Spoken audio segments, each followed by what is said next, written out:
Cuba మాజీ అధ్యక్షుడు Raul కాస్ట్రోపై America కోర్టులో ఛార్జ్షీట్. 1996లో 2 అమెరికా పౌర విమానాలను కూల్చివేసిన కేసులో 4 అమెరికన్ల మరణానికి బాధ్యుడిగా క్యూబా మాజీ అధ్యక్షుడు రౌల్ కాస్ట్రోపై అమెరికా కోర్టులో ఛార్జ్షీట్ దాఖలైంది. దాదాపు 30 ఏళ్ల తర్వాత ఈ ఘటనలో న్యాయం జరుగుతోందని అమెరికా అధికారులు ప్రకటించారు. ఇజ్రాయెల్పై మండిపడ్డ జార్జియా మెలోని గాజాలో ఆకలితో అలమటిస్తున్న ప్రజలకు మానవతా దృక్పథంతో సాయం అందించేందుకు తమ దేశ పౌరులను కట్టేసి మోకాళ్లపై కూర్చోబెట్టి అవమానించారు.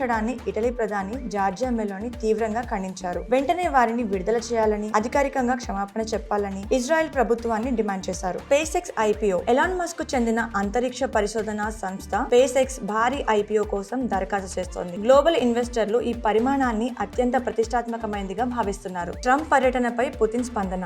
అమెరికా ప్రపంచంపై పట్టు కోసం చేస్తున్న ప్రయత్నాలు ఆటవిక న్యాయంలా ఉన్నాయని ట్రంప్ చైనా పర్యటన అనంతరం పుతిన్, జిన్పింగ్ లు భేటీ అయి తమ ద్వైపాక్షిక సంబంధాలను బలోపేతం చేసుకుంటున్నట్లు ప్రకటించారు. ప్రధాని మోదీ 5 దేశాల టూర్ సక్సెస్. ప్రధాని నరేంద్ర మోదీ 5 దేశాల అధికారిక పర్యటన భారతదేశ ఆర్థిక రంగానికి సుమారు 3.5 లక్షల కోట్ల రూపాయలు విలువైన నూతన పెట్టుబడులు, వ్యాపార విస్తరణ ప్రణాళికలు రానున్నాయి.